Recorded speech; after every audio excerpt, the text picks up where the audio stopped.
Bo'lgan voqea o'zimcha vaqtimni taqsimlab, o'zimni vaqtimni e, kun davomida bu ishni qilaman, bu ishni qilaman, yozib yurishga harakat qilaman. Bir kun shunaqa bo'ldi. E, Bitta ish bilan bandman. Menga telefon bo'ldi. Telefon bo'ldi. Aka, bittasi chet elga ketayotgan ekan, qarindoshimiz. O'tiraylik, bu yoq kuzatamiz dedi. O'ylab, bo'ldi deb boraman. Bordik, yaxshi, hammasi zo'r bo'ldi. Lekin baribir yoqda ovqatlanish bor edi. Endi ovqat uchun vaqt yo'q edi, vaqt topdim o'sha joyga.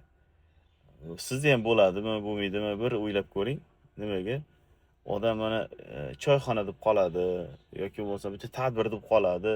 O'zi bundan qarasangiz vaqt yo'q. Xotinga nimadir va'da berasiz, u yoqqa bu yoqqa, oilaga va'da berasiz, bolalarga va'da berasiz, u yoqqa bu yoqqa boramiz, u bu deysiz, lekin ularga ham vaqt yo'q, o'zingizga ham vaqt yo'qda, lekin shu joyda vaqt yo'qida vaqt topishingiz. Sizda qanaqa bo'ladi? Izohlarda yozing.